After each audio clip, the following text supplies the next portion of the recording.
dive into the shadowy legacy of the Agnelli family, Italy's most influential industrial dynasty that has shaped global business, culture, and power for over a century.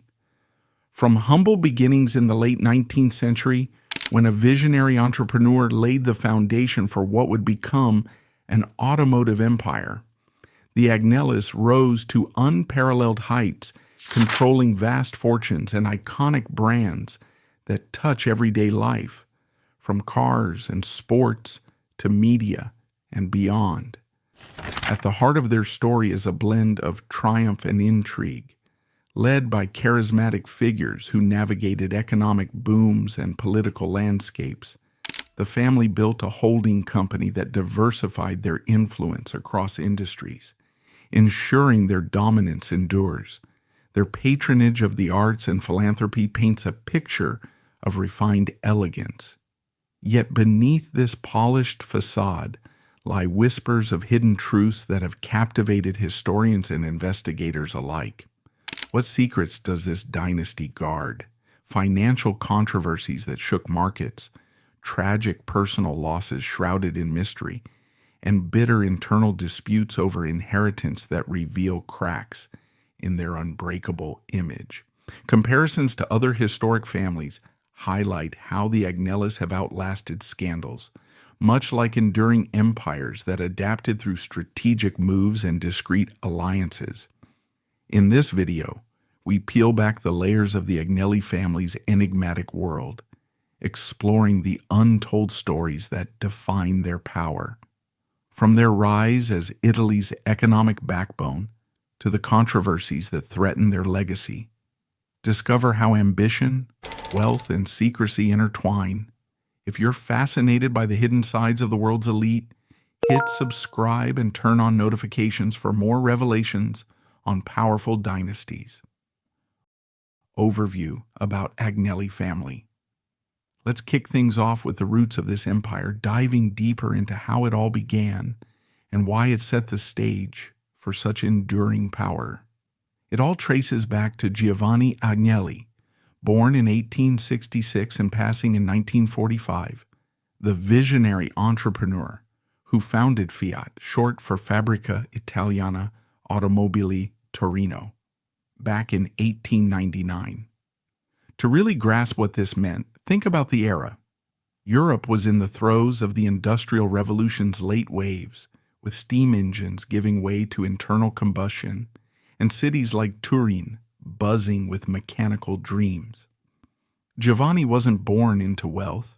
He came from a modest background in Villar Perosa, a small town near Turin, where his father was a mayor and landowner.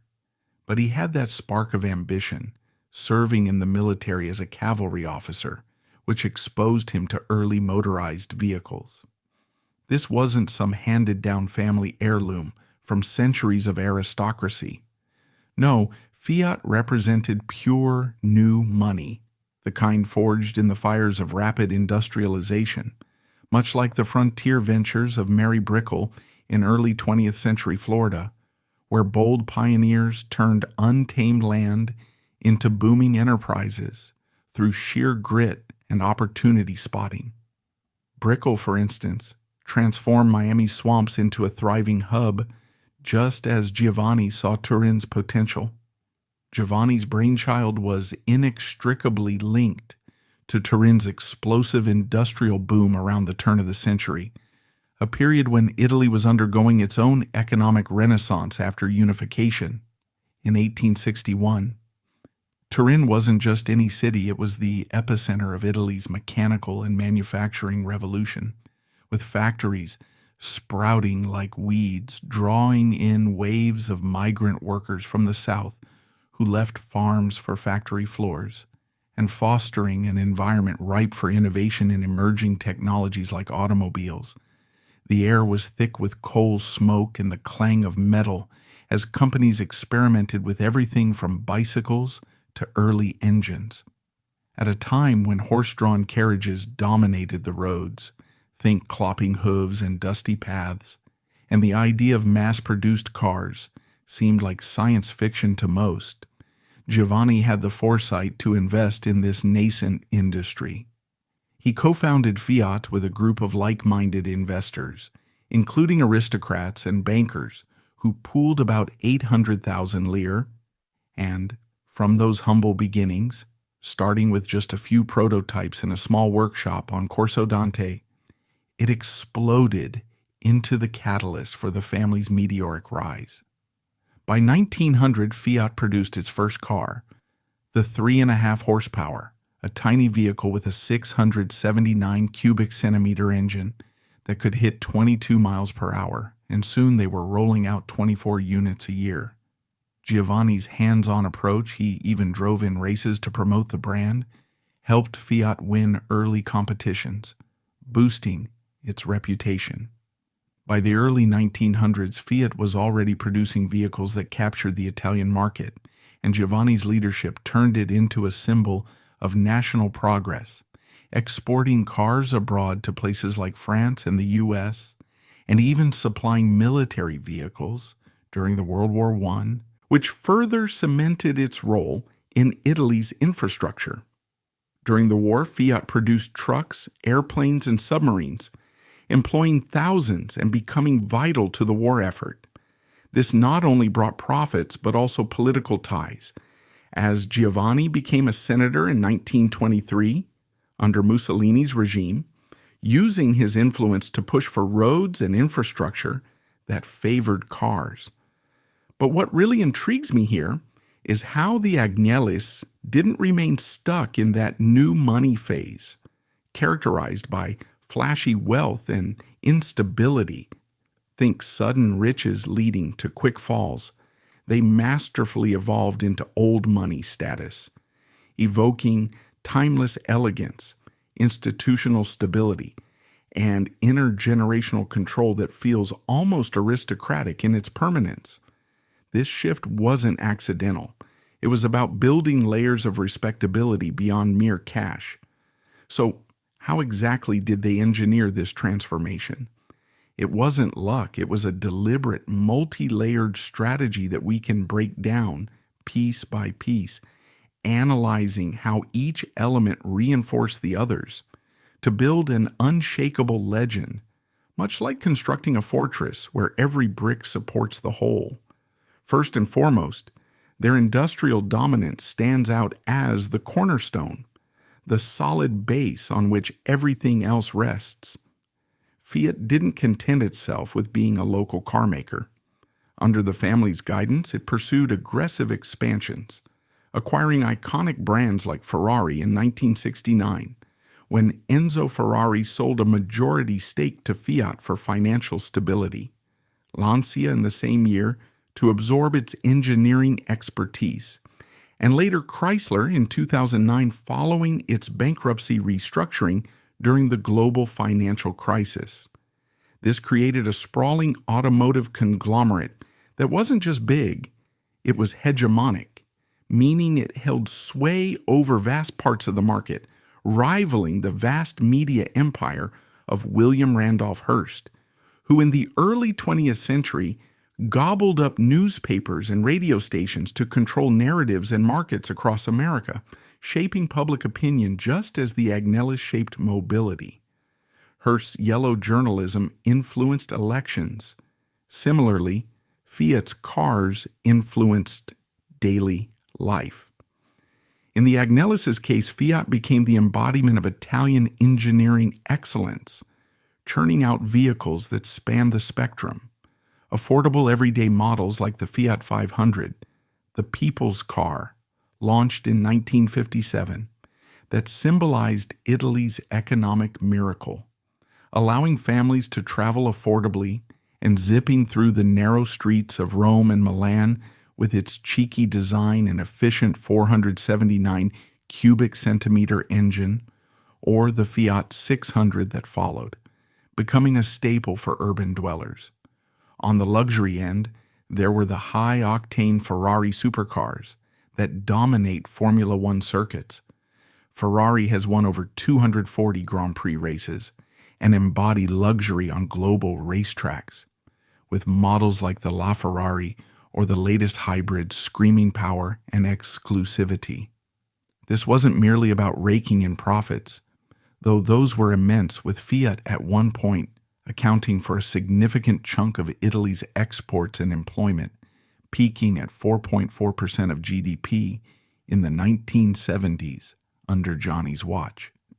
It was a calculated move to weave the Agnelli name into the very DNA of global industry, making them indispensable to economies, governments, and consumers alike. Think how governments bailed out Fiat during crises, because it employed hundreds of thousands.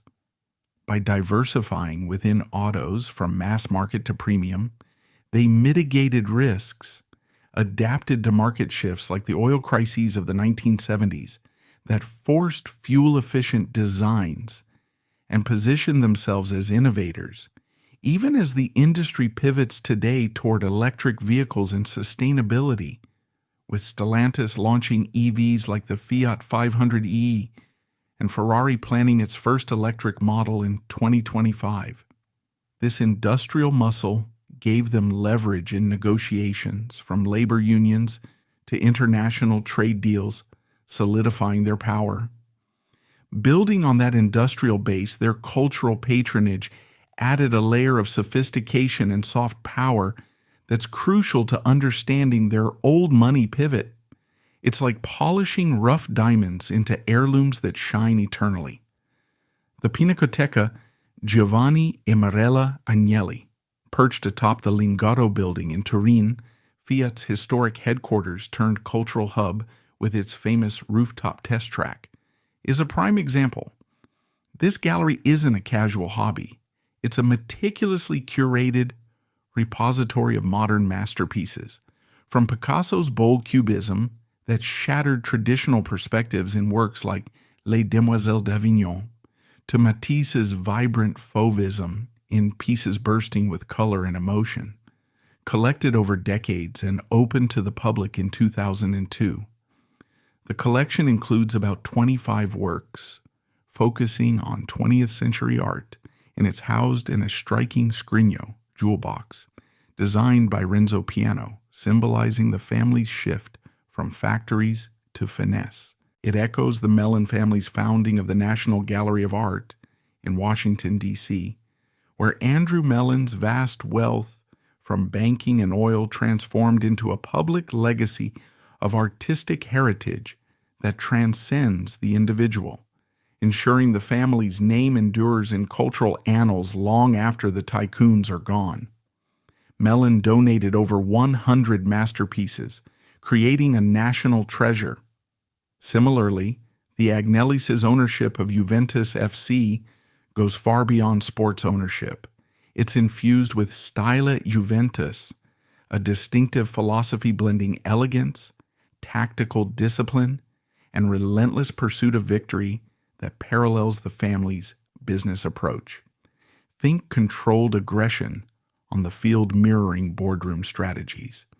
Juventus, acquired in 1923 by Edoardo Agnelli for a modest sum, has won countless Serie A titles, over 36, and Champions League honors, becoming Italy's most successful club and a global brand with millions of fans across continents.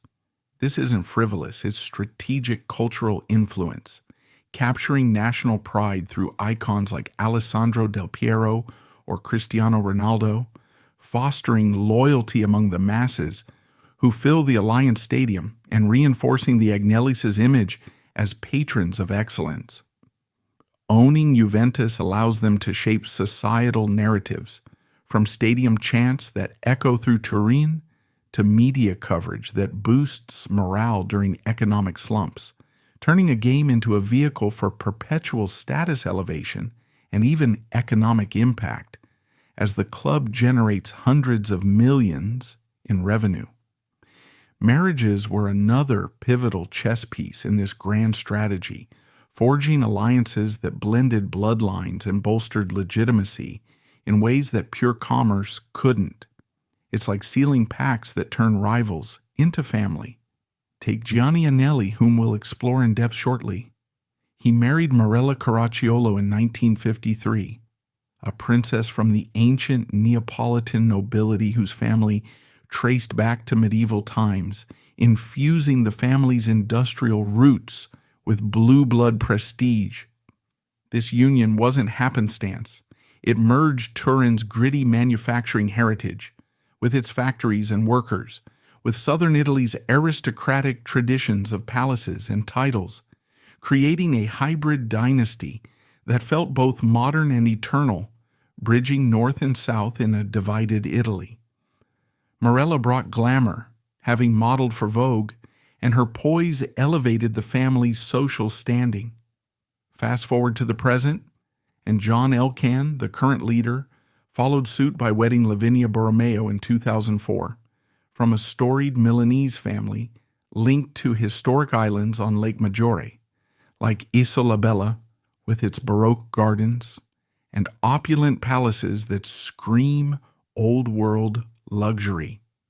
These matrimonial moves mirror the elite networking of Aristotle Onassis, the shipping tycoon who married Jacqueline Kennedy in 1968, leveraging unions to access unparalleled social capital, political connections, and international doors that wealth alone might not unlock. Onassis gained American glamour, just as the Agnellis gained nobility. Analyzing this deeply, these marriages served multiple functions. They diluted perceptions of new money, vulgarity by associating with old nobility, making the Agnellis seem timeless, expanded influence networks for business deals, like lobbying in Rome or Brussels, and political lobbying, where aristocratic ties opened doors and ensured heirs inherited not just assets, but also cultural cachet, like education at elite schools and connections to royalty. It's a pattern seen in dynasties worldwide, calculated pairings that fortify empires against internal fragmentation, like sibling rivalries, and external threats, such as hostile takeovers, by creating a web of loyalty. Financially, their acumen shines through in the creation of Exor in 2009, a holding company that's essentially the family's impenetrable vault, centralizing control and safeguarding the empire like a modern fortress. Modeled after John D. Rockefeller's trusts, which fragmented Standard Oil in 1911 but preserved family oversight through intricate structures that dodged antitrust laws and taxes, Exor diversifies holdings across sectors, minimizes tax exposures through international setups, and facilitates smooth generational transitions by keeping decision-making in family hands. It's not hyperbole to say Exor is the brains of the operation, managing risks in volatile markets with a portfolio worth over 30 billion euros, funding acquisitions like the Chrysler merger in 2014 that created Fiat Chrysler automobiles, and even navigating recent moves such as a 1 billion euro share buyback program announced in March 2025, which involved a tender offer that was oversubscribed, reducing outstanding shares by about 10%, and boosting value for remaining holders by concentrating ownership. As of mid-2025, Exor continues to evolve, with John Elkann's letter to shareholders emphasizing progress in appointing a new CEO by the first half of the year and focusing on building great companies with great people, signaling a push towards sustainable growth in areas like tech and healthcare.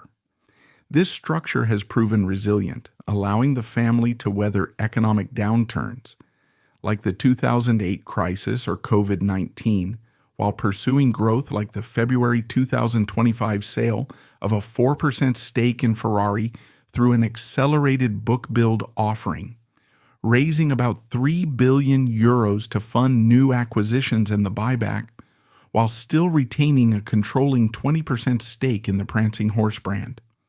But let's not sugarcoat it. Smooth sailing this has not been.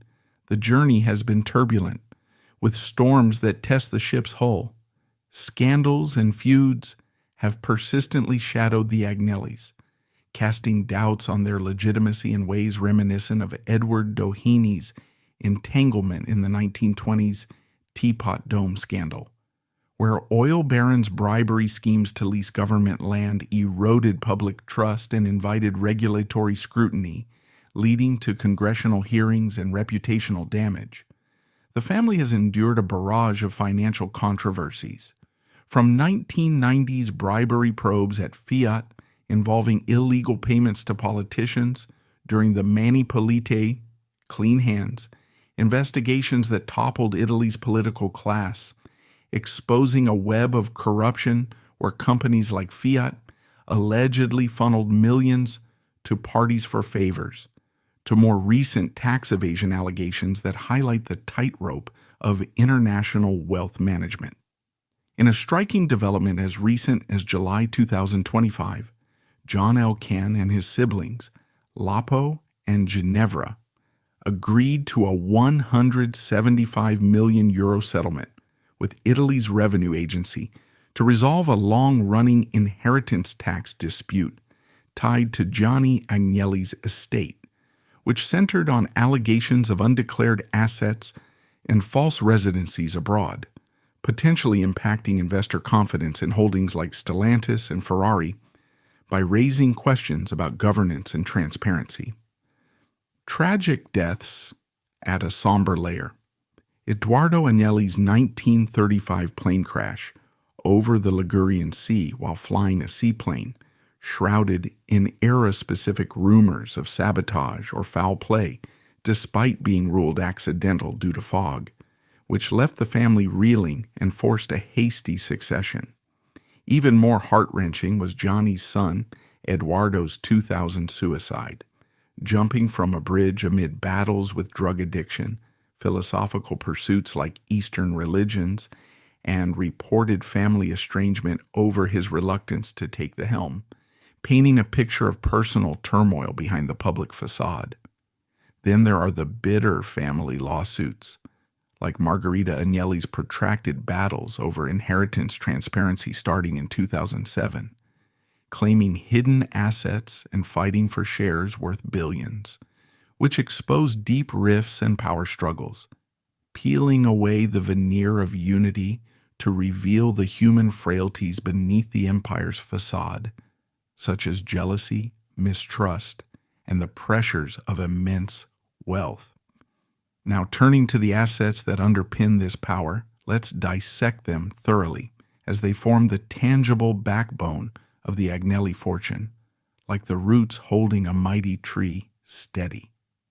At the heart lies the business portfolio, where Exor commands a dominant position with nuanced holdings. As of late 2024 data, extending into 2025, it includes 14.2% economic and voting rights in Stellantis, the behemoth born from the 2021 Fiat Chrysler-Peugeot merger that unites 14 brands under one roof, 24.0% in Ferrari after the recent sale, and full control over Juventus FC. The storied club in black and white stripes that's not just a sports entity, but a revenue machine through ticket sales, merchandise like jerseys flying off shelves, and broadcasting deals with global networks. These aren't passive investments. Stellantis, for instance, reported H1 2025 net revenues of €74.3 billion, albeit down 13% year over year, amid market challenges like U.S. tariffs on imported autos that add billions in costs, which John Elkann has publicly voiced concerns about, warning they could stifle innovation and jobs. Ferrari, on the other hand, exceeded 2024 targets and anticipates robust growth in 2025, driven by models like the Purosangue SUV, its first four-door that blends performance with practicality, shipping over 13,000 units annually and pushing revenues towards €7 billion with margins around 30%. Juventus thrives too, with renewed sponsorships like Jeep's return for the 2025 season in a €69 million deal through mid-2028, marking 14 years of collaboration and featuring the logo on jerseys for men's, women's, and youth teams. Recent maneuvers include the July 2025 announcement of selling Iveco, the Exor-held truck maker, where they had a 27% stake, to Tata Motors for a total consideration of about 3.8 billion euros in an all-cash tender offer, signaling strategic portfolio pruning to focus on higher growth areas, while separating the defense units sold to Leonardo, creating a global player in commercial vehicles. And in media, they're eyeing sales like the publisher of La Repubblica through GEDI, potentially streamlining to cash in on digital shifts. Real estate holdings provide a grounded foundation, with the Villar Perosa estate in the Piedmont Hills serving as the family's historic summer sanctuary since the early 1900s, a vast property boasting manicured gardens designed by Morella herself, opulent villas with frescoed ceilings and antique furniture, and private woodlands that offer seclusion for reflection and strategy sessions away from prying eyes, where generations have gathered for holidays and decisions. Complementing this are prime Turin properties, including urban residences like Palazzo Agnelli and commercial spaces in the city's industrial core, blending rustic retreats with metropolitan power centers that symbolize the family's dual roots in countryside nobility and city innovation, providing both emotional anchors and investment value. And culturally, the Pinacoteca Agnelli remains their artistic crown jewel, not only displaying Picasso and Matisse, but also hosting exhibitions that draw international crowds, such as retrospectives on modernism, underscoring a commitment to modernism that aligns with Fiat's innovative spirit by bridging art and technology. La Stampa, the Turin newspaper, under their sway since 1926, acts as a potent tool for influencing discourse, much like a personalized amplifier for family-aligned views on politics and economy, with editorials shaping opinions on issues like EU policies or labor reforms. Media assets extend this reach, a 43.4% stake in The Economist, renowned for its incisive global commentary on everything from geopolitics to finance, and dominance over Gedi Gruppo Editoriale, encompassing major Italian dailies like La Repubblica and digital outlets that reach millions daily. Unlike the Vanderbilts, whose Gilded Age extravagance led to the dissipation of fortunes through unsustainable estates like Biltmore, a 250-room mansion that drained resources, the Agnellis have sustained vitality via Exor's disciplined management, echoing the Mellon's prudent preservation through endowments and diversification, ensuring assets appreciate rather than erode by investing in growth sectors. Giovanni Agnelli's secret fascist collusion.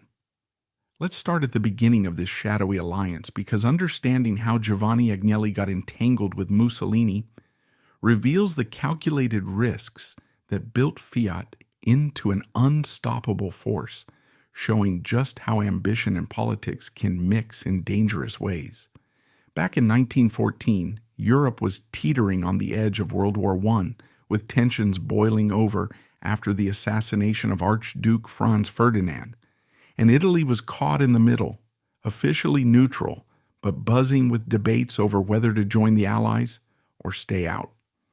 Mussolini at that point was a fiery socialist journalist who'd risen through the ranks as editor of Avanti, the Socialist Party's newspaper, but he got booted out for flipping his stance and advocating for Italy to dive into the war on the Allied side, seeing it as a chance for revolutionary change. He was desperate for funds to start his own paper to push this agenda, something that could rally nationalists and interventionists. That's exactly where Agnelli comes into play. he secretly poured money into Mussolini's budding fascist movement by supporting Il Popolo d'Italia, the newspaper that quickly became the loud, aggressive voice of fascism, blasting out propaganda to stir up support for war. Historical accounts show Agnelli actually met Mussolini that year, and Fiat teamed up with other big industrial players like Ansaldo, a major arms manufacturer, to channel cash through various backdoors to keep the paper running. These weren't small donations. They were strategic investments, as business leaders like Agnelli saw Mussolini's rabble-rousing as a perfect way to crush socialist strikes that were crippling factories and to lock in juicy government contracts once war broke out. Agnelli's role wasn't just one among many. It was deeply personal and crucial, drawing on his own background as a former cavalry officer who understood the mechanics of warfare and the profits it could bring. By throwing his weight behind Mussolini early on, Agnelli cleverly positioned Fiat to cash in big when Italy finally jumped into the fray in 1915 under the Treaty of London, promising territories in exchange for fighting Austria-Hungary. Suddenly, Fiat's factories were humming with orders for trucks, engines, and military vehicles, transforming the company from a modest automaker into Europe's biggest by 1918, with production lines churning out thousands of units that supplied the front lines. This wasn't some blind act of loyalty. It was cold, shrewd business sense. Agnelli knew war equaled booming demand, and Mussolini's push for intervention lined up perfectly with that vision, creating a partnership that would echo for decades. As things heated up by 1923, Mussolini showed his gratitude by naming Agnelli a senator in the National Fascist Party, giving him a front-row seat to shape laws that favored heavy industry, like tariffs and subsidies. And in 1932, Agnelli went all in, officially joining the party to lock down those ties, thriving under fascism's autarkic policies that slammed the door on foreign competition and let Italian firms like Fiat dominate the home market without outside pressure. But the collusion didn't fizzle out after World War I. It exploded into high gear during World War II, turning Fiat into the literal engine of Mussolini's war machine and powering the fascist regime's brutal aggressions across continents. Starting in 1939, as Italy threw in with Nazi Germany under the Pact of Steel, Fiat's plants shifted into overdrive, cranking out a staggering array of military hardware under fat government contracts that poured in billions of lire. We're talking tanks rumbling off assembly lines, trucks hauling ammo, airplanes soaring for bombing runs, and even submarines lurking in the Mediterranean, all thanks to Agnelli's factories, which by then supplied over 80% of Italy's vehicles, making Fiat indispensable to the war effort. Take the Fiat 626 truck, for example. This rugged 3-ton beast became the workhorse of the Italian Royal Army, with its diesel or petrol engines powering variants that lowered frames for better handling in rough terrain, ferrying troops and supplies through the scorching sands of North Africa during the desert campaigns against the British, or slogging through the mud on the Eastern Front alongside German allies. Or consider the Fiat 500 Topolino, that cute little city car turned military mule. Militarized versions were customized with reinforced chassis and presented straight to Mussolini in 1936 at his lavish Villa Torlonia residence in Rome, where he inspected them like prized possessions, using them for quick reconnaissance or light transport. And then there's the Fiat 2800 Torpedo, a sleek luxury model that wasn't just for show.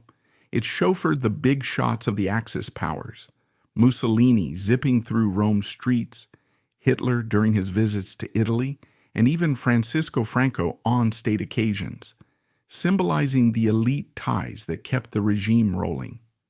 This wasn't arm's-length business. Agnelli's tight-knit relationship with Mussolini guaranteed Fiat got first dibs on scarce raw materials like steel and rubber, even as the rest of the economy starved, and the regime enforced brutal labor practices, drafting thousands into forced work at Fiat's massive Mirafiori plant in Turin, where workers toiled under harsh conditions to meet quotas. Mussolini's push for autarky, an economy sealed off for self-sufficiency, acted like a protective bubble for Fiat, blocking imports and allowing explosive growth, while other industries withered under sanctions and shortages. Digging into this, it's obvious these supplies went way beyond mere commerce. They directly enabled fascism's invasions, from the horrific conquest of Ethiopia in 1935, where Fiat trucks carried poison gas and troops into brutal colonial wars, to the disastrous push into Greece in 1940 that stretched Italian forces thin. Agnelli, though, played it clever with a bit of a double game.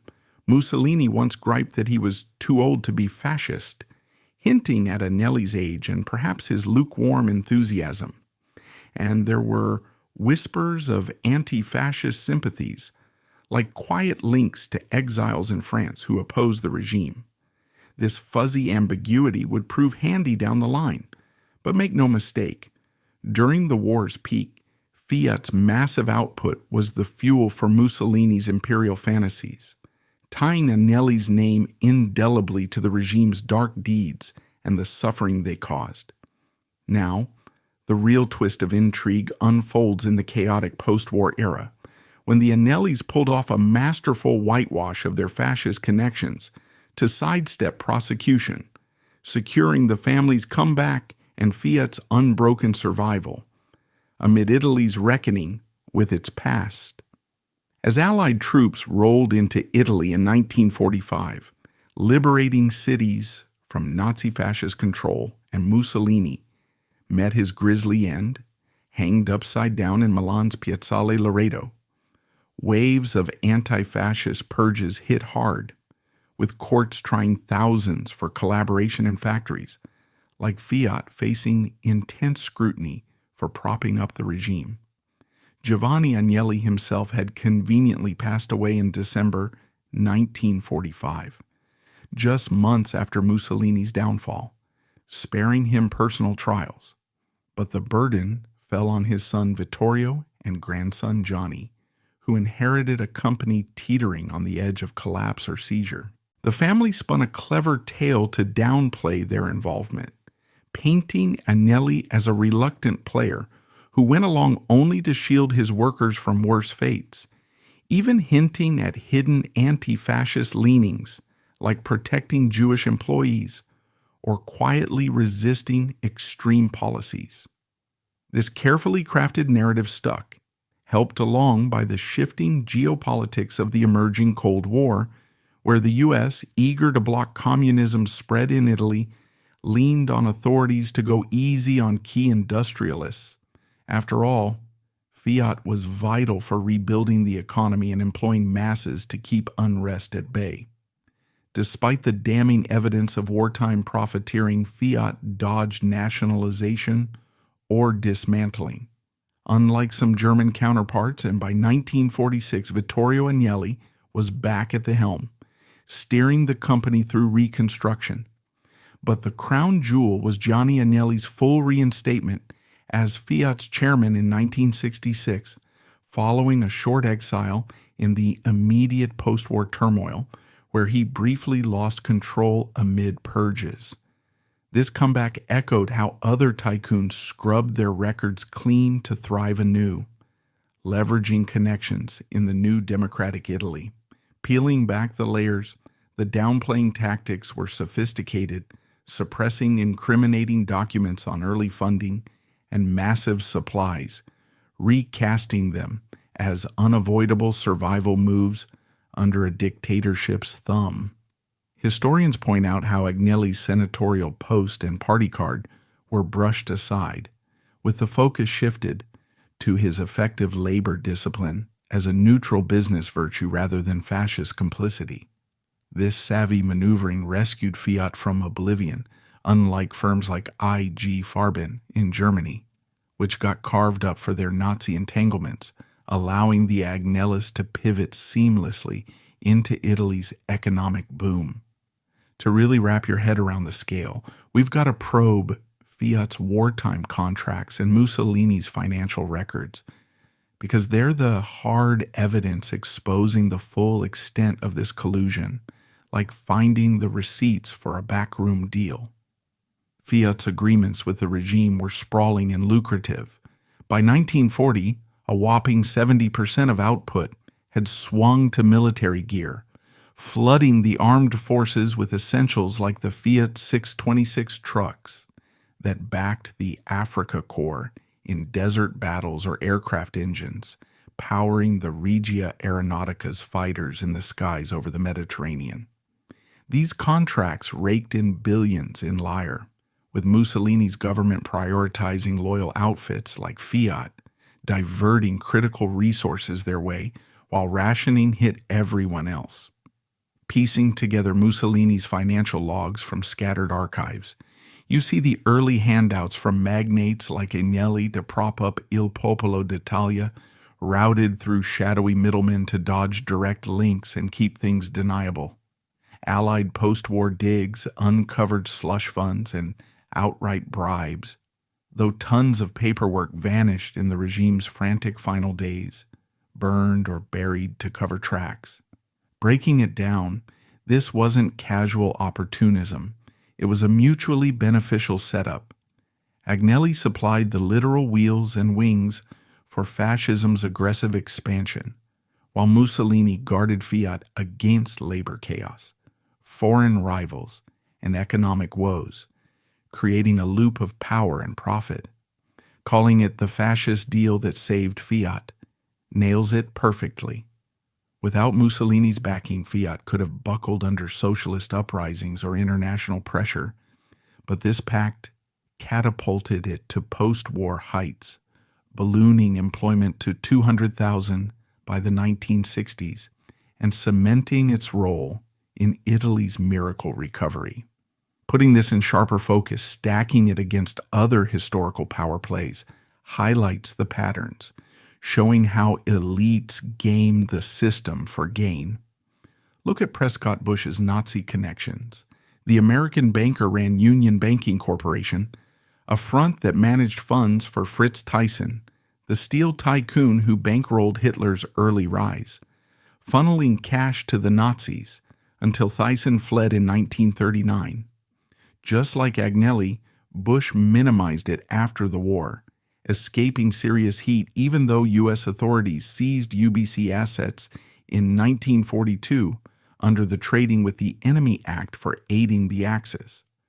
Both cashed in on political hookups, Agnelli snagging contracts from Mussolini's Italy, Bush profiting from Nazi industrial investments, underscoring how the wealthy dodge blame via influential circles and post-crisis amnesia. Then flip back centuries to the Umayyad dynasty's tribal payoffs in 7th century Arabia, where Caliph Muawiyah, after the bloody First Fitna civil war that pitted him against Ali's supporters, shelled out bribes to rival clans to buy peace and loyalty, consolidating his rule over a fractured empire. This mirrors Agnelli's 1914 cash injections to Mussolini, aimed at stamping out socialist threats and securing sway, proving these bribe-forged alliances are age-old tricks, later spun as pragmatic necessities to hold power.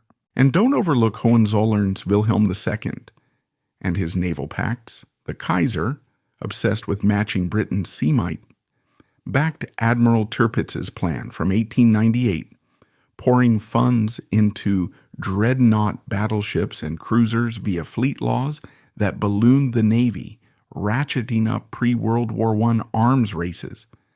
This echoes Agnelli's wartime supplies ramping up Allied opposition, both fueling nationalistic escalations for glory, only to downplay the fallout after defeat to safeguard their legacies and institutions.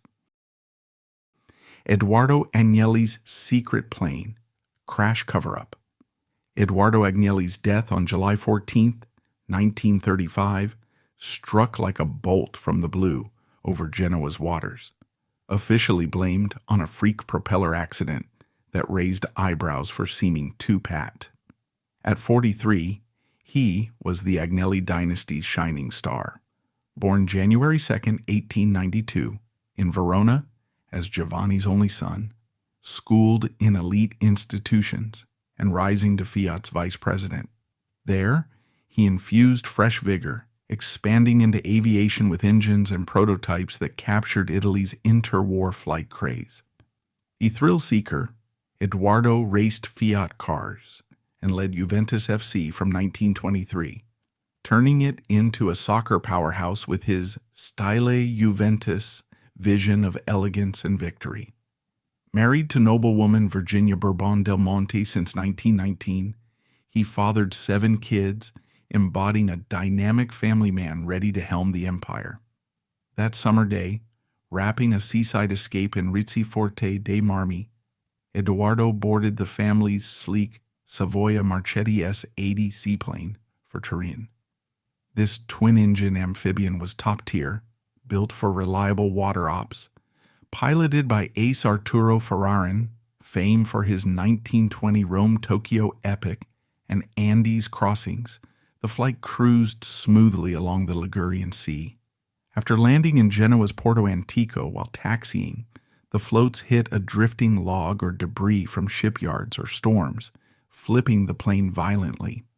Unbelted in the front cockpit, Edoardo was thrown into the spinning propeller, suffering a fatal decapitation.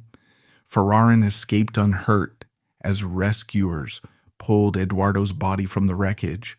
The fascist regime's probe quickly deemed it an accident due to harbor hazards, but rumors surged of sabotage by rival industrialists, like Isotta Fraschini competitors or foreign foes, tampering floats or planting debris to axe the air and rattle Fiat, Italy's economic titan.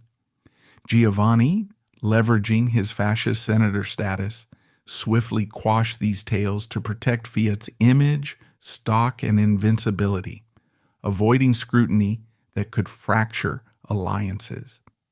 This clampdown, beyond grief, echoed the Romanovs' Anastasia myth, loyalists spinning survival stories post-1918 massacre to sustain hope and deflect Bolshevik blame, with imposters like Anna Anderson fueling the legend for decades.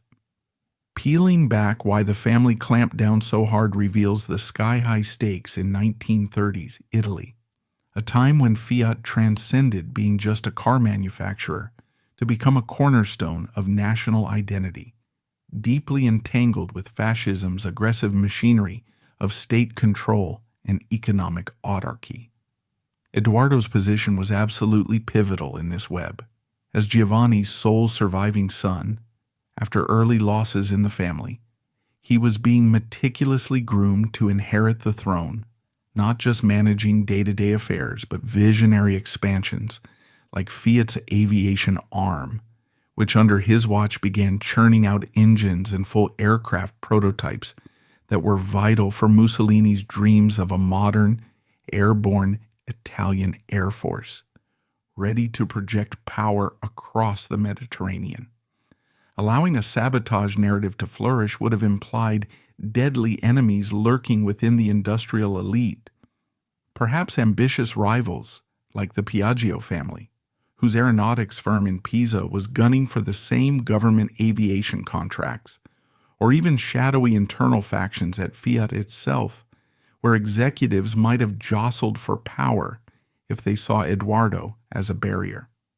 It could have extended to foreign intrigue, with British or French industrial spies aiming to hobble Italy's rising might ahead of looming global tensions.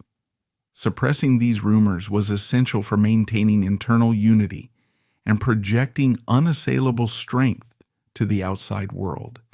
Giovanni, who as we saw earlier, was deftly navigating the treacherous waters of fascist politics, with his senatorial role and party membership, simply couldn't tolerate any whispers of fragility that might embolden competitors to launch bids for Fiat's contracts or alarm jittery investors pouring money into the company's growth.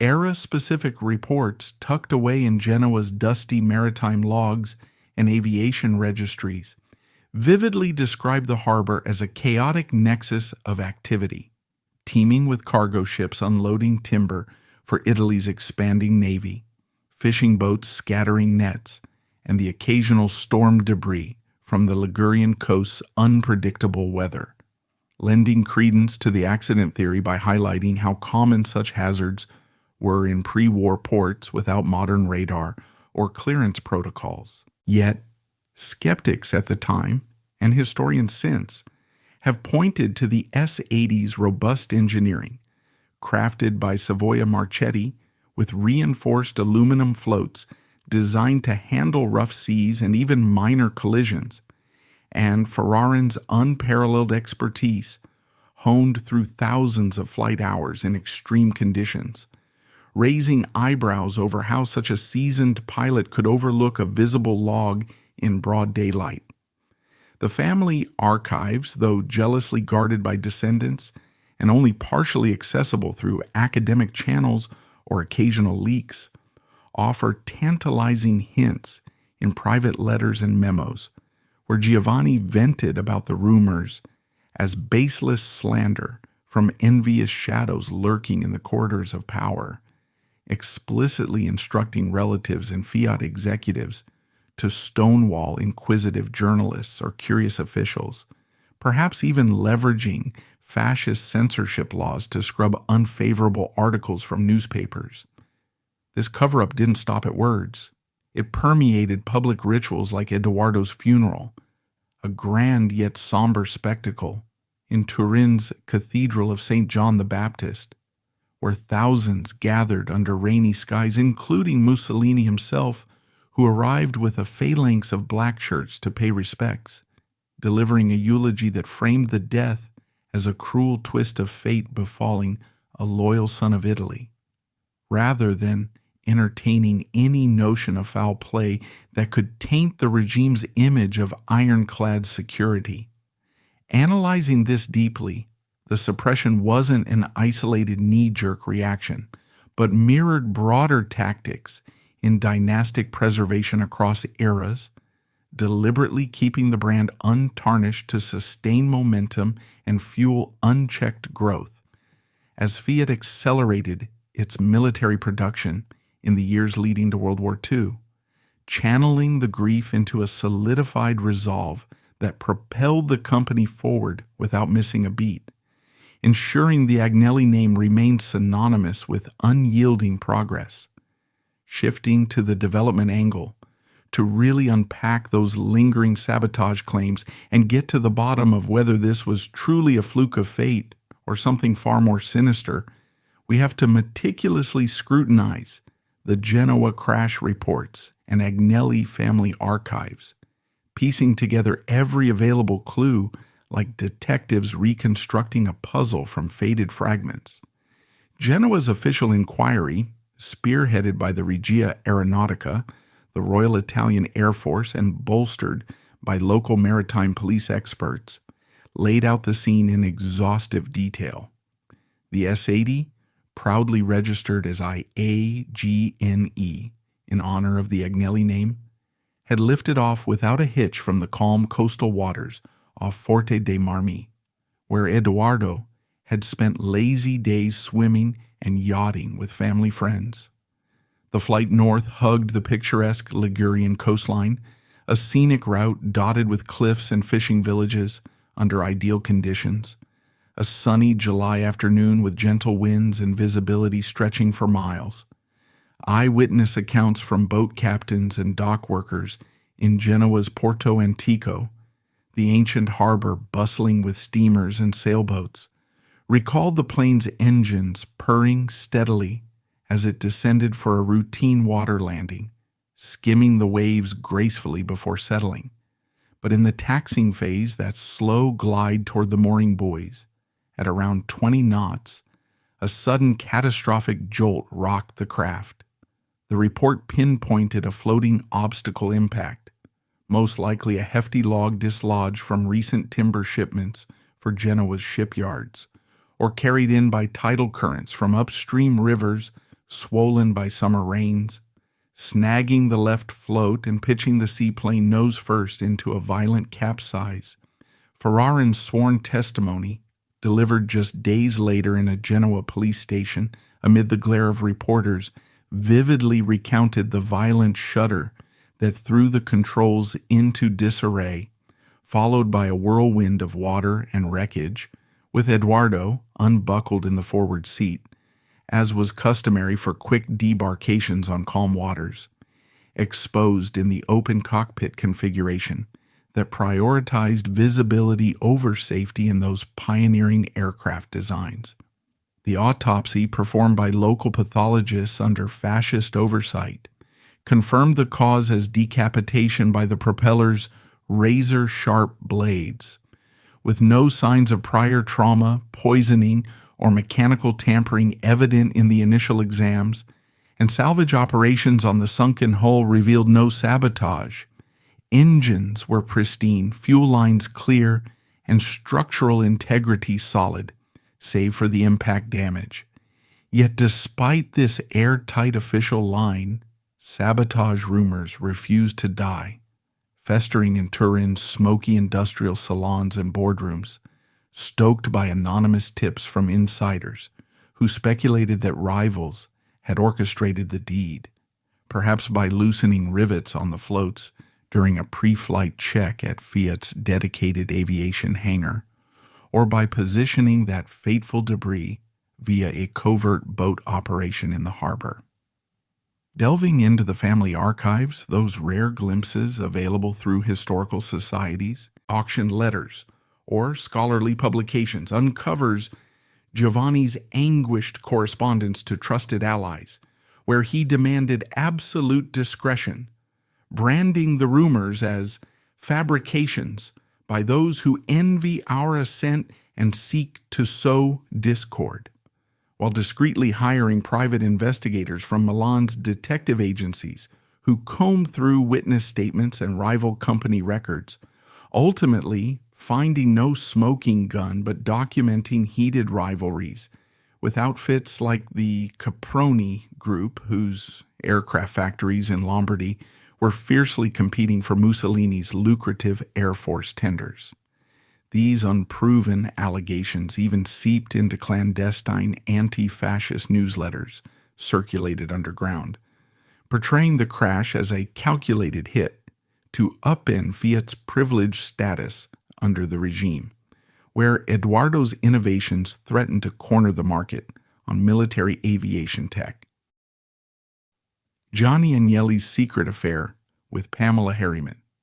Picture this: a clandestine 5-year affair from 1948 to 1953 between a charismatic Italian industrialist and the captivating Pamela Harriman, a woman whose charm and connections lit up every room. This wasn't a fleeting fling. It was a deep, intense romance kept tightly under wraps to protect his upcoming engagement to Morella Caracciolo, the elegant, noble woman who'd become his lifelong partner and the family's refined anchor. Pamela even stepped up as his devoted nurse after a brutal 1952 car accident, tending to his shattered leg and spirits, deepening their bond, but leading to its bittersweet end. Think Queen Elizabeth I and Robert Dudley's forbidden dance of duty and desire, heart-pounding excitement balanced against the cold calculus of reputation. We'll dig into Pamela's memoirs and private Turin letters for the juicy details. Compare it to hidden liaisons like Prince Rainier's pre-Grace Kelly whispers, or the scandalous secret marriage of Poland's King Sigismund II Augustus to Barbara Radziwiłł, and frame it as the affair hidden for his bride. Rewind to 1948, Europe's shaking off World War II's ashes, And Paris is the pulsing heart of post-war glamour, where elites mingle in cafes and salons, rebuilding lives amid the ruins. Our Italian protagonist, a 27-year-old heir to the Fiat fortune, is stepping into his role at the family business, navigating Italy's economic miracle. Known for his effortless charisma, tall, slim, sharp features, custom Savile suits, and quirky style like wearing his watch over his shirt cuff, he's a playboy linked to beauties like Rita Hayworth and Anita Ekberg. Then he meets Pamela Harriman, a fiery redhead fresh from a stormy divorce from Randolph Churchill, Winston's son, leaving her with a son and a taste for influential men. Born Pamela Digby in 1920 to British aristocracy, she'd honed her social prowess in London, charming Allied leaders as a wartime hostess and diving into high-profile affairs with figures like Averell Harriman. By 1948, she's reinvented herself in Paris's vibrant scene, where Dior's reviving elegance and expats flock to the Ritz for cocktails and intrigue. Their paths cross at a glittering party, maybe one hosted by diplomatic mutuals, and the chemistry's instant. He's captivated by her wit and American-British allure, pursuing her relentlessly. She sees in him a vibrant escape, a man whose wealth and vitality match her ambitions. What starts as flirtation blooms into a passionate 5-year romance. Think romantic getaways to the French Riviera, sailing on his yacht, or racing Ferrari prototypes along coastal roads, sharing late-night talks on art, politics, and Europe's future. But this is no public spectacle. Aware of his family's expectations in Italy's conservative society, where industrial dynasties are scrutinized like royalty, he keeps it discreet. Private apartments, under-the-radar exclusive events, dodging gossip columns to protect his image as the responsible heir. Pamela, savvy about her great courtesan reputation, plays along, turning the affair into a mutually beneficial alliance. She polishes his global connections, introducing him to power brokers like the Roosevelts and Kennedys, while he showers her with Chanel gowns and Cartier jewels. This secrecy is vital as whispers of his engagement to Marella Caracciolo, a half-American, half-Neapolitan princess with impeccable breeding, start circulating. Marella's the perfect match for the family legacy, stable and scandal-free. Hiding the affair ensures no waves rock the boat before their 1953 wedding in Strasbourg, a lavish affair attended by Europe's elite. Deeply, this secrecy reflects the era's double standards. Men could indulge privately, but needed a spotless public facade for respect in boardrooms and society, much like Elizabeth I's rumored affair with Robert Dudley, veiled to preserve her virgin queen persona amid courtly intrigue. The affair hits its emotional peak in 1952, when a near-fatal car accident tests their bond, revealing its depth and limits with a layer of tenderness. That August night on the French Riviera, his reckless driving, born from a thrill-seeking streak, sends his Ferrari crashing into a truck near Villefranche-sur-Mer, shattering his right leg and halting his playboy lifestyle. Emergency surgery in Cannes is followed by complications, requiring top-tier care in Turin. Pamela rushes to his side, transforming into his nurse and confidant. She oversees physical therapy, reads newspapers and history books, her favorite subject, and coordinates innovative treatments like experimental bone grafts, helping him walk again, albeit with a limp that becomes his signature. Staying in a nearby Turin apartment, she cooks simple meals and provides emotional support, turning his grueling recovery into a cocoon of affection. But this closeness plants the seeds of the end. While convalescing, he reflects on his future under family pressure to settle down and produce heirs. In a poignant mutual decision detailed in Pamela's reflections, they part amicably, recognizing marriage isn't in the cards. His world demands a traditional union, and Pamela senses the shifting tides. She later calls this the happiest time of her life, underscoring their genuine connection. His family, wary of Pamela's adventurous vibe, ensures her nursing role stays out of the press, framing his recovery as a solitary triumph to clear the path for his engagement to Morella. This phase mirrors Elizabeth I's reliance on Dudley during her 1562 smallpox crisis, their bond strengthening in secrecy to avoid scandals that could destabilize her rule, just as this discretion paves the way for marital stability. Pamela's 1994 memoir, Life of the Party, spills the tea with candid elegance. She recounts meeting him at a Paris soirée, dazzled by his magnetic energy, their conversations flowing from politics to philosophy, and stolen weekends in Cap Ferrat villas discussing Europe's reconstruction. She details the 1952 accident's horror, finding him pale but defiant in the hospital, and her hands-on role in his rehab, massaging his leg, arranging visits from friends like Truman Capote, while noting the strain as his family pushed him toward Morella, leading to their tearful breakup in Turin, where they agreed to stay friends.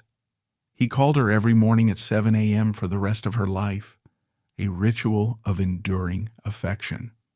His private Turin letters, referenced in biographies like Alan Friedman's Agnelli, Fiat, and the network of Italian power, reveal his gratitude for her unwavering presence post-accident, confessing how her care helped him face mortality and recommit to his legacy, while hinting at the conflict of concealing shadows to protect his engagement.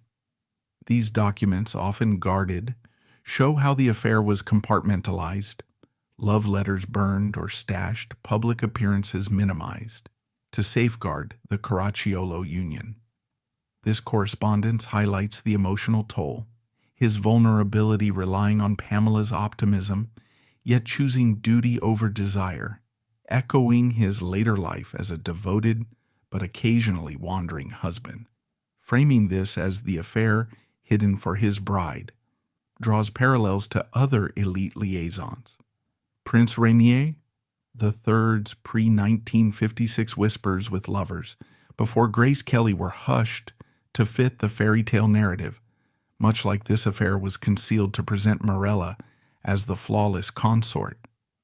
Poland's King Sigismund II Augustus's secret 1547 marriage to Barbara Radziwiłł, hidden for a year amid court opposition, parallels this discretion, turning potential scandal into strategic silence. These cases show passion pursued in secrecy, concealed for power's sake, with truths emerging as legend. The affair is verified through biographies and accounts, with concealment documented in letters and memoirs. Margherita Agnelli's secret inheritance lawsuit dives straight into the heart of a family empire that's as iconic as Italy itself. The Agnellis, masters of Fiat's sleek designs, Ferrari's thundering engines, and Juventus's roaring crowds. In 2007, Margherita Agnelli, a key figure in this dynasty, launched a daring lawsuit that threatened to expose cracks in their legendary legacy. This wasn't a flashy public showdown. It was a private legal strike against her own mother, Morella Caracciolo, the graceful matriarch, who's steadied the family since 1953, and three powerhouse advisors, Franzo Grande Stevens, Gianluigi Gabetti, and Siegfried Maron. These weren't ordinary names. They were the strategic minds running Exor, the holding company behind a vast empire, touching luxury autos and worldwide media. Margherita charged them with concealing a massive $5 billion estate, her rightful inheritance, hidden through clever financial tricks to sideline her completely. This went beyond mere money. It was a struggle for a fortune that could tip the scales of power in one of Europe's wealthiest clans. and a quest to affirm her role as an Agnelli. But the entire ordeal stayed under wraps, resolved quietly to preserve Exor's spotless reputation, much like a gleaming race car. The plot mirrors corporate thrillers, similar to the Redstone family's Karen lawsuit, where buried secrets protected Viacom's domain.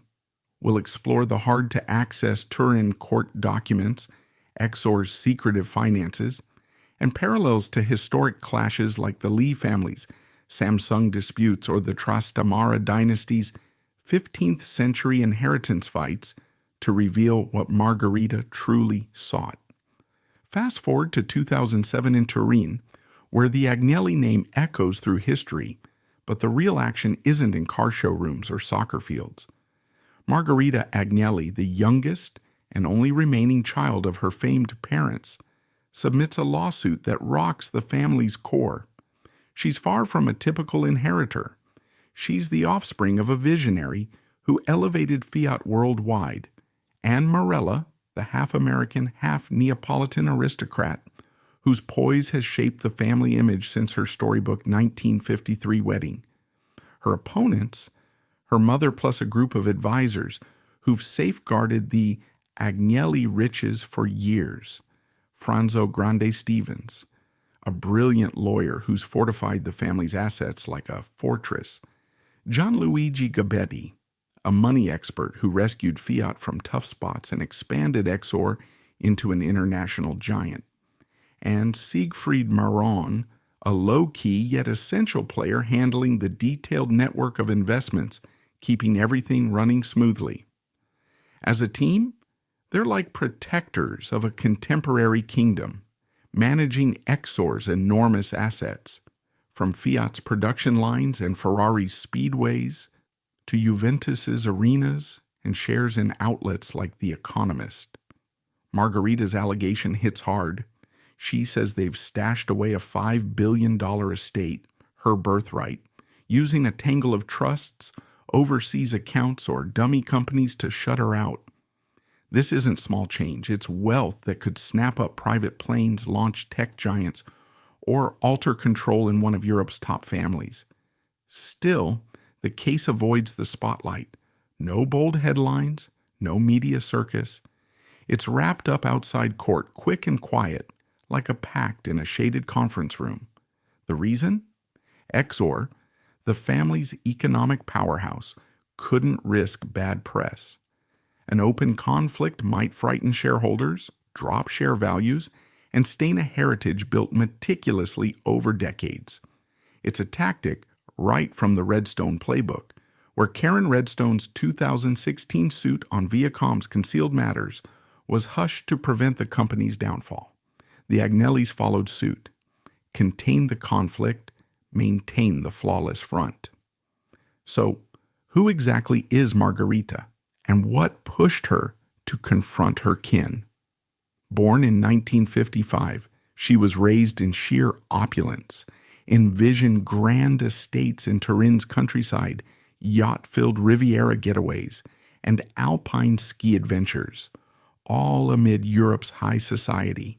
She's the child of an industrial trailblazer, and Morella, whose style and art expertise turned her into a cultural star.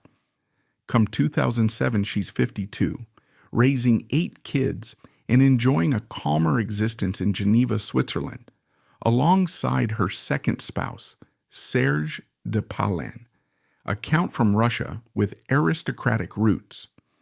Her initial union with Alain Elkan brought 3 offspring, among them John Elkan, primed to head Exor. Yet Margherita isn't merely a parent or past social butterfly. She's the final direct tie to the Agnelli heritage, bearing its burden after her dad's 2003 passing and her brother Edoardo's tragic 2000 end. That tragedy positioned her as the lone surviving offspring, a spot that ought to have placed her front and center in the family's path ahead. But she senses exclusion, seeing her son John climb swiftly as the picked successor while she's edged out. Her legal action isn't solely for a $5 billion estate. It's for her spot in the lineup, a portion of the realm her family forged from Turin's factories to a worldwide force. Per Web 16, she asserts this huge sum was concealed via an elaborate setup of financial tools, perhaps Swiss vaults, Cayman trusts, or vague corporations, purposely crafted to blind her and centralize authority elsewhere, probably under John's command. It's a scheme fit for a streaming hit, packed with treachery and big league strategies. The suit is on record, lodged in Turin's judiciary, but the $5 billion estate's fine points stay vague, argued by those in the know, without solid proof to nail it down. Even so, it's believable. The Agnellis excel at asset guarding, employing advanced methods to protect billions. Exor's holdings, pegged at over $20 billion back then, form a massive web of branches and ventures.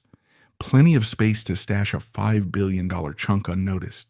For the full story, you'd have to delve into Turin's court papers, those closely held legal files that could detail exact trusts, accounts, or assets, like a top-floor Milan apartment or Capri retreat. Or examine Exor's books from 2004 to 2007 for signs, say, an abrupt move to a foreign setup, an odd deduction, or a fresh unit in a haven like Panama.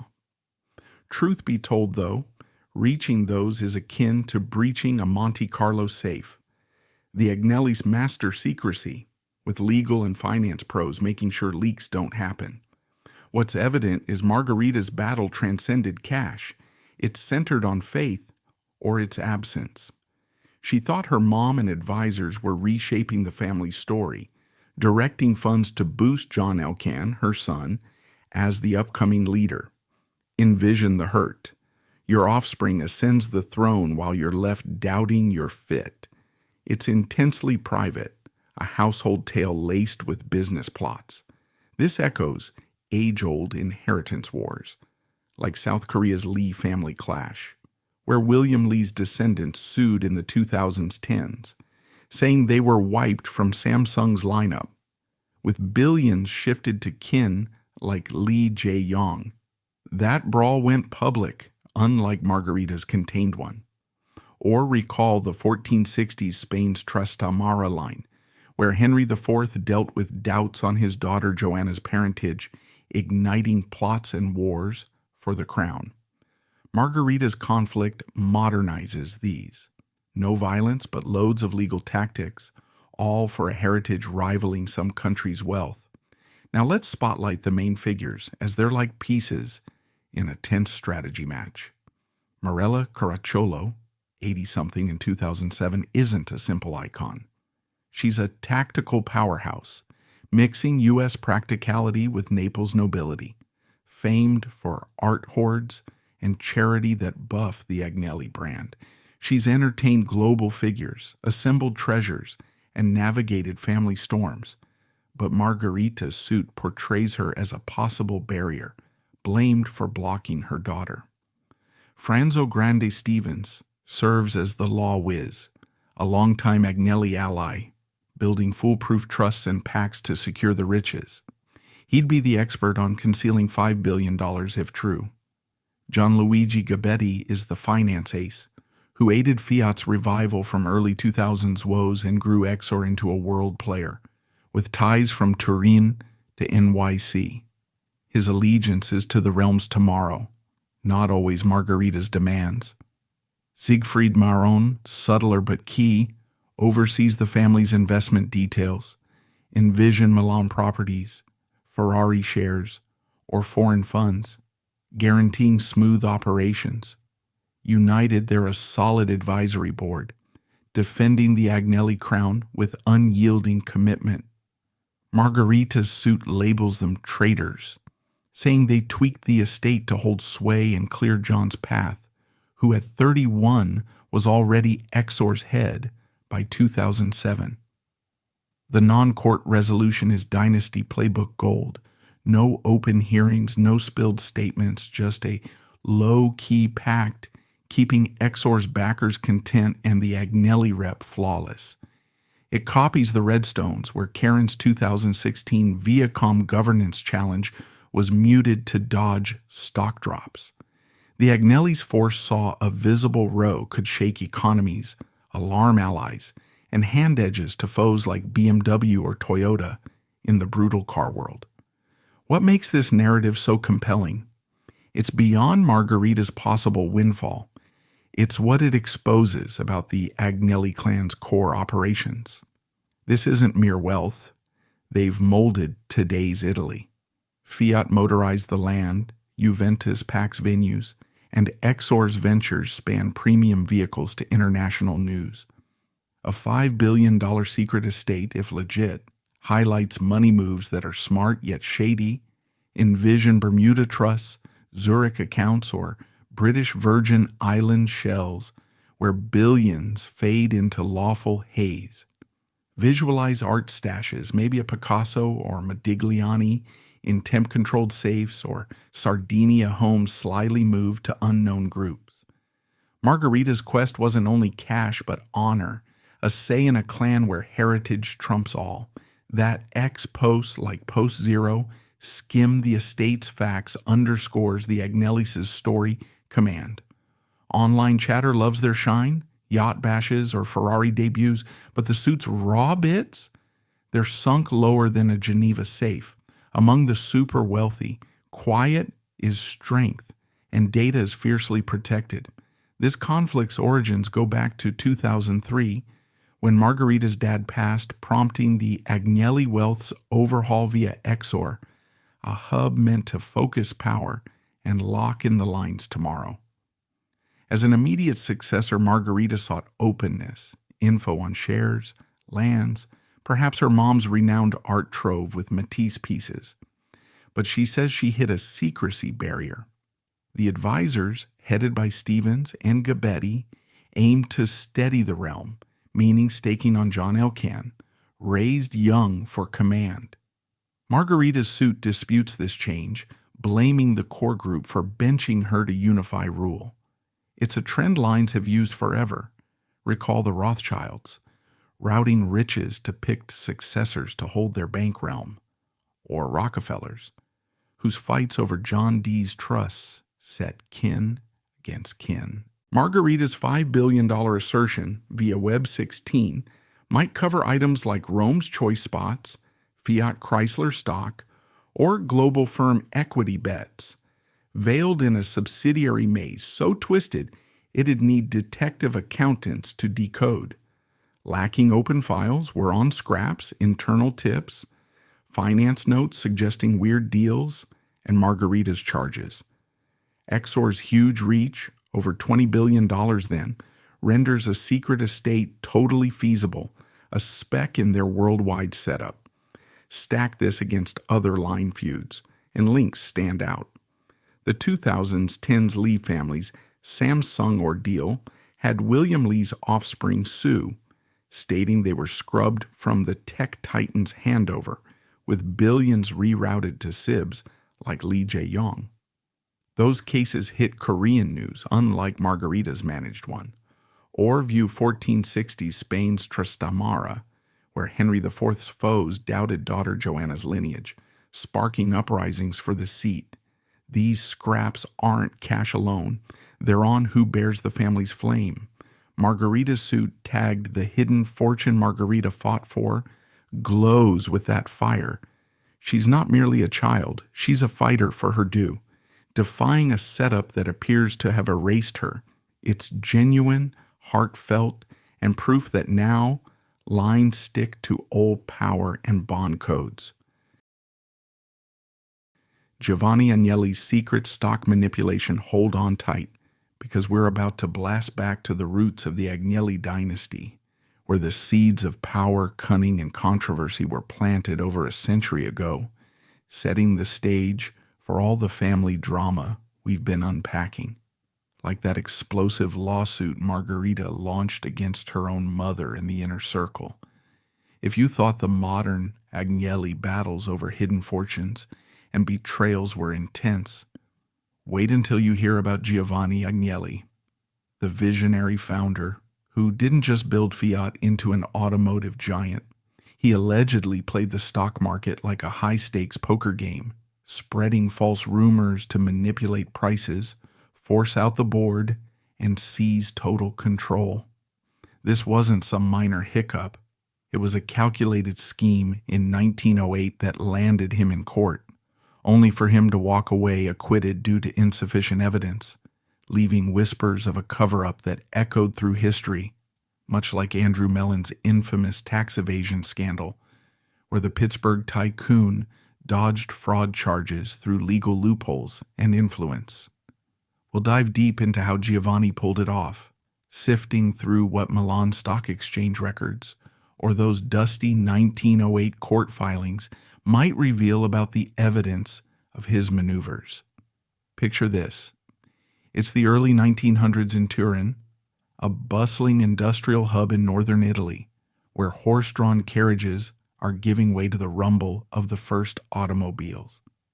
Giovanni Agnelli, a sharp-minded cavalry officer turned entrepreneur, has already co-founded Fiat in 1899 with a group of investors, turning it into a symbol of Italy's budding mechanical age.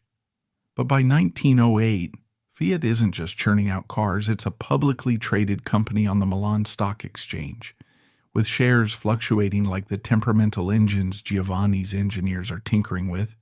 The company has grown fast, expanding production, and even eyeing international markets. But behind the scenes, tensions are boiling. Giovanni, with his military discipline and unyielding drive, isn't content sharing the reins. He wants full command, and that's where the alleged manipulation kicks in. According to the accusations that would later surface, Giovanni orchestrated a sly campaign of spreading false rumors about Fiat's financial health, whispers of impending doom, exaggerated debts, or shaky partnerships that sent stockholders into a panic. These weren't random barroom tales. They were strategically planted, perhaps through trusted allies in business circles or discreet leaks to the press, designed to tank the stock price just enough to create chaos. As shares plummeted, board members, feeling the heat from angry investors and fearing for their reputations, had no choice but to resign en masse, clearing the path for Giovanni to swoop in, buy up undervalued shares at bargain prices, and consolidate his power. It was a masterstroke of market psychology, turning fear into opportunity, and by the end of it, Giovanni emerged as the unchallenged boss of Fiat, transforming it from a collaborative venture into his personal domain. But here's where the plot thickens. This wasn't done in broad daylight without consequences. The Milan Stock Exchange, even in those early days, had regulators watching for foul play, and word got out about the suspicious dips and dives in Fiat stock. Investigations kicked off, leading to a full-blown court case in 1908, where Giovanni stood accused of manipulating prices through those false rumors. The prosecution painted a picture of a ruthless industrialist who bent the rules to build his empire, arguing that the rumors weren't just gossip, but a deliberate fraud that harmed shareholders and undermined market trust. Court filings from that era, if you could dust them off from Turin's archives or Milan's financial records, would likely detail frantic trading logs, witness statements from spooked investors, and perhaps even intercepted communications hinting at Giovanni's hand in the whispers. Yet, despite the mounting evidence, the trial ended in acquittal. Why? Insufficient proof, the judges ruled. The rumors were too nebulous to pin directly on Giovanni. Witnesses recanted or stayed silent, and his defense team argued it was all market volatility, not malice. This escape act wasn't unique. It mirrored other financial escapades where the powerful slipped through the net, like Andrew Mellon's tax evasion cover-up in the 1930s. Mellon, the ultra-wealthy banker and treasury secretary, faced charges of dodging millions in taxes through shady deductions and offshore maneuvers. But after a grand jury balked and a civil trial dragged on, he settled quietly, his reputation intact thanks to political clout and legal acrobatics. Giovanni's acquittal had that same flavor, a blend of influence, ambiguity, and a system that favored the bold. To really understand the guts of this scheme, let's zoom in on how Giovanni might have executed it, based on the historical ripples it left. Back in 1908, stock markets were wilder than today's, with fewer regulations and more room for insider games. Giovanni, having served in the military, knew strategy: identify weaknesses, strike fast, and consolidate gains. The false rumors likely started subtle, maybe hints at supply chain breakdowns for Fiat's parts, or exaggerated reports of labor unrest in the factories, spread through Turin's cafes, business clubs, or even anonymous tips to newspapers. As panic selling ensued, stock prices nosedived, and the board, composed of original investors who weren't as steely as Giovanni, faced outrage from shareholders demanding answers. Resignations followed like dominoes, perhaps pressured by Giovanni's allies or the sheer weight of the crisis. With the board cleared, Giovanni and his supporters snapped up shares at rock-bottom prices, effectively staging a takeover without the usual buyout battles. Milan Stock Exchange records from that year would show the telltale spikes and crashes, abnormal trading volumes, sudden sell-offs, and a rebound once control shifted. And those 1908 court filings, they'd capture the drama. Prosecutors laying out timelines of rumor circulation matching stock dips, defense countering with claims of coincidence, and witnesses describing overheated board meetings where accusations flew. But the acquittal hinged on that insufficient evidence. No smoking gun letter, no confessed accomplice, just circumstantial threads that couldn't tie Giovanni down. This wasn't just a one-off power grab. It set the tone for Fiat's future and the Agnelli way of doing business. Bold, sometimes borderline, always victorious. Giovanni's move ensured Fiat remained a family affair, paving the way for generations of control that we've seen play out in later scandals. But to frame it fully as the stock scheme Giovanni escaped, we can't ignore how it stacks up against other legendary financial deceptions. Take Whitney's Navy kickbacks, a classic tale of graft in the making of America. Eli Whitney, the inventor famous for the cotton gin, secured lucrative government contracts in the late 1790s to produce muskets for the U.S. Navy and Army. But delivery delays and cost overruns led to whispers of kickbacks. Whitney allegedly padded bills, used subpar materials, or funneled funds through intermediaries to grease palms in Washington, turning public contracts into private profits. Like Giovanni, Whitney faced scrutiny but emerged unscathed, his reputation as an innovator overshadowing the shady dealings, much as Giovanni's vision for Italian industry eclipsed his market antics. Or consider Joseph Bonaparte's smuggling amid financial deceit. Napoleon's older brother, crowned King of Spain in 1808, fled Europe after Waterloo with a fortune in smuggled diamonds, art, and gold, evading blockades and taxes through secret networks of bankers and ships. His operations involved falsified manifests, bribed officials, and hidden caches, all to preserve wealth during exile in America. Joseph's schemes, like Giovanni's rumors, relied on deception to maintain power and assets, dodging accountability through clever evasion and influential ties. Critically, the manipulation itself and Giovanni's acquittal are undeniable facts etched in historical records and Fiat's corporate lore. The concealment, how the full extent was downplayed, details buried in archives, and the narrative spun as mere business savvy is well documented in accounts of the era, showing how Giovanni's team managed the fallout to keep Fiat's engine running smooth.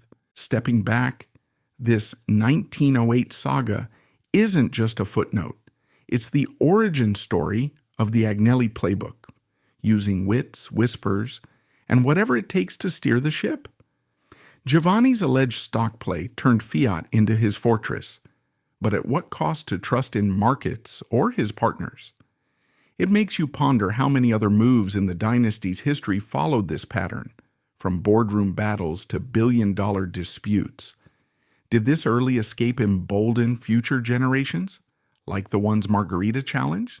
It's a question that lingers, pulling us deeper into the Agnelli web. And that's all for today's video. Don't forget to leave a like, comment your thoughts, and subscribe so you'll always be in the loop. Thanks for watching.